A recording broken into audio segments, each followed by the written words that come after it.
आप देख रहे हैं आप बीती। आज की कहानी है प्यार का अंजाम। राजेश और सुमित्रा एक ही कॉलेज में एक साथ पढ़ते थे। राजेश अपने पिता की तरह राजनीति में बहुत रुचि रखता था। राजेश जितना अधिक नेता में प्रबल था, उतना ही वो लड़कियों का दिल जीतने में भी था। राजेश का दिल नेतागिरी के अलावा किसी अन्य पर भी केंद्रित था। उस केंद्र का नाम था सुमित्रा। सुमित्रा बहुत ही खूबसूरत थी। सुमित्रा भी मन ही मन राजेश को चाहती थी, लेकिन वो कह नहीं पाती थी क्योंकि उसे डर था कि कहीं राजेश मना ना कर दे। क्योंकि राजेश बहुत ही अमीर घर से ताल्लुकात रखता था, तो वही सुमित्रा एक साधारण घर की लड़की थी। एक दिन राजेश ने अपनी मन की बात सुमित्रा को कह दी। ये सुनकर सुमित्रा मन ही मन बहुत खुश हुई और उसने भी हाँ कह दिया।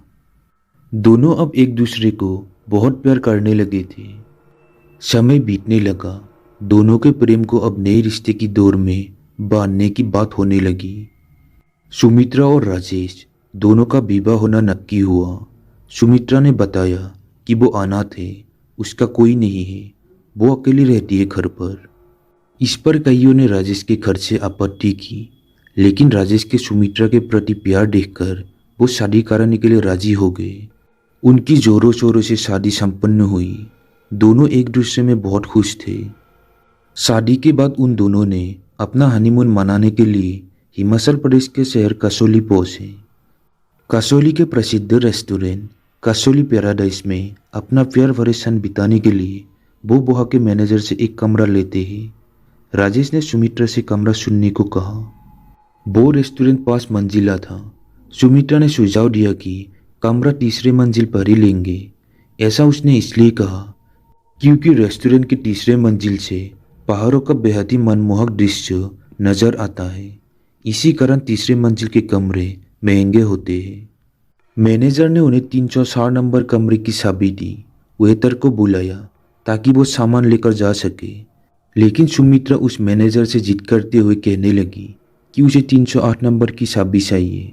मैनेजर ने उन्हें मना किया और कहा कि वो कमरा अभी रिनोवेशन पर है, लेकिन सुमित्रा बार बार वही कमरा खुलवाने के लिए बोलती रही।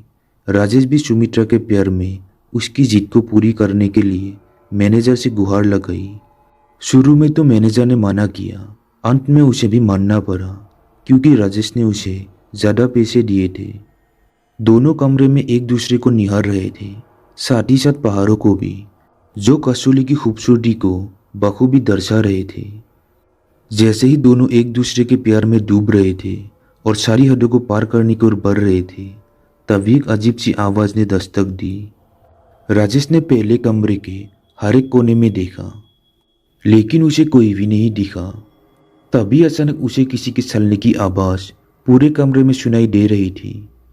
वो डर के मारे बेड पर मुड़कर देखने लगा, लेकिन वो देखकर अचंभित रह गया। वहाँ सुमित्रा मौजूद नहीं थी। वो डर की सीमा को लांघ चुका था। पूरे कमरे में वो अब सुमित्रा को चिल्लाने लगा, कमरे के बाहर जाने की कोशिश करता, लेकिन कमरा मानो किसी ने बाहर से बंद कर दिया हो। ये पहली बार था कि राजेश डर के मारे रोने लगा था। अचानक से उसके कमरे के बाथरूम से पानी चलने की आवाज़ आती है। वो दौड़ते हुए बाथरूम की तरफ पहुंचता है। जैसे ही वो वहाँ पहुंचता है तो पानी की आवाज़ बंद हो जाती है। तभी अचानक सुमित्रा की आवाज़ आती है, जानू कहाँ ढूंढ रहे हो मुझे, आओ मेरे पास। राजेश देखता है कि सुमित्रा बालकनी में खड़ी है। जैसे ही राजेश डर के मारे उससे लिपटने के लिए बढ़ता है, सुमित्रा एकदम से गायब हो जाती है। राजेश पहाड़ से नीचे गिर जाता है और उसकी मौत हो जाती है। अगले दिन उसकी लाश पहाड़ से बरामद होती है। इंस्पेक्टर रणदीप सिंह को तहकीकात करने की जिम्मेदारी मिलती है।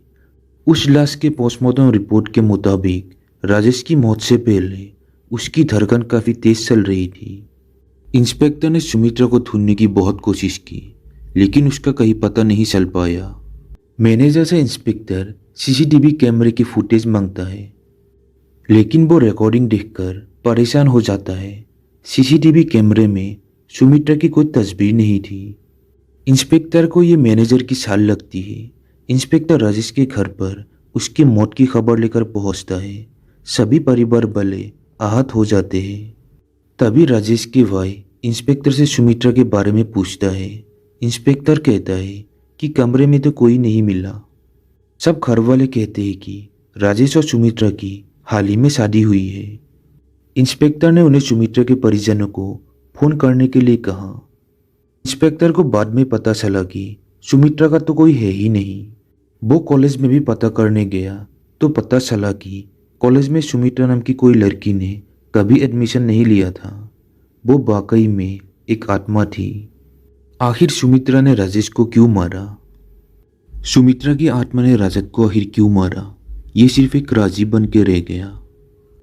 तो दोस्तों, हमारी आज की ये कहानी कैसी लगी कमेंट में ज़रूर बताना। अगर आपके पास भी ऐसी कोई कहानी है जो शेयर करना चाहते हैं, डिस्क्रिप्शन बॉक्स में मेरा ईमेल आईडी है तो उस पर शेयर कर सकते हैं। साथ ही मेरे चैनल को सब्सक्राइब ज़रूर करना।